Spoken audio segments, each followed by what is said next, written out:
SFI শহীদ দিবস পালনকে কেন্দ্র করে উত্তেজনা। হাওড়ার আন্দুল জগবন্ধু কলেজের ঘটনা।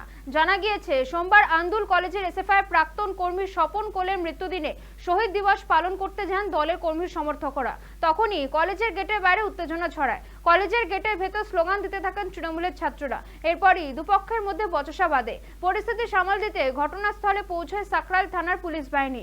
এদিন এসএফআই এর ওই সভায় যোগ দিতে যান এসএফআই নেত্রী দীপশিতা ধর। তিনি বলেন স্বপন কোলে এসএফআই এর কর্মী ছিলেন।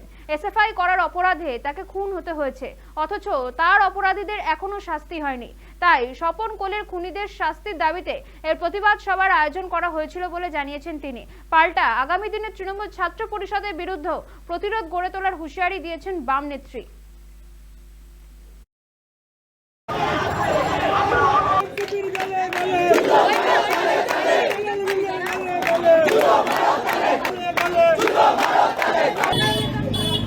কলেজের সাধারণ ছাত্রছাত্রীরা তাদের পছন্দের পতাকা নিয়ে কলেজের ভিতরে ঢুকবে, এতে কার সমস্যা?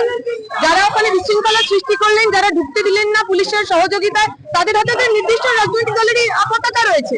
তাহলে কি এটা বকলমে বুঝিয়ে দেওয়া হচ্ছে যে কলেজের ভিতরে তৃণমূল ছাত্র পরিষদ ব্যতীত আর অন্য কেউ ঢুকবে না? আমাদের যা ট্রেন্ড ছিল, আমরা যদি চাইতাম ওই যে গেট ঘুরিয়ে ও পিছন যারা রয়েছে তাদেরকে সরিয়ে আমরা ভিতরে ঢুকতে পারতাম, কিন্তু আমরা তো তৃণমূল ছাত্র পরিষদের মতো বাবা কাকা জ্যাঠাদের পলিটিক্স করি না, আমরা ছাত্রদের রাজনীতি করি। এখন ভিতরে কলেজে পরীক্ষা চলছে, ছেলেমেয়েরা পড়াশোনা করে পরীক্ষা দিতে এসছে, আমরা সেটা ডিস্টার্ব করবো না বলে ঢুকিনি।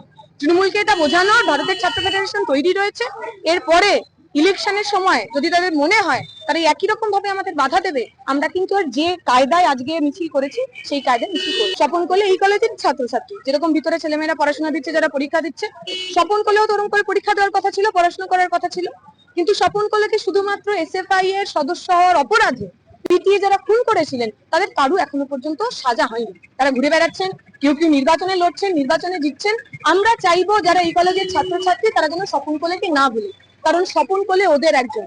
স্বপন কোলে ওদের পড়াশোনার অধিকারের জন্য, পরীক্ষা দিয়ে পাশ করে চাকরি পাওয়ার অধিকারের জন্য লড়াই করেছে এবং খুন হয়েছে। আমরা চাইবো পরীক্ষা হোক, বৃষ্টি হোক, বাদল হোক, জল ঝড় যাই হোক, স্বপন কোলেকে যেন সাধারণ ছাত্রছাত্রীরা না ভুলে।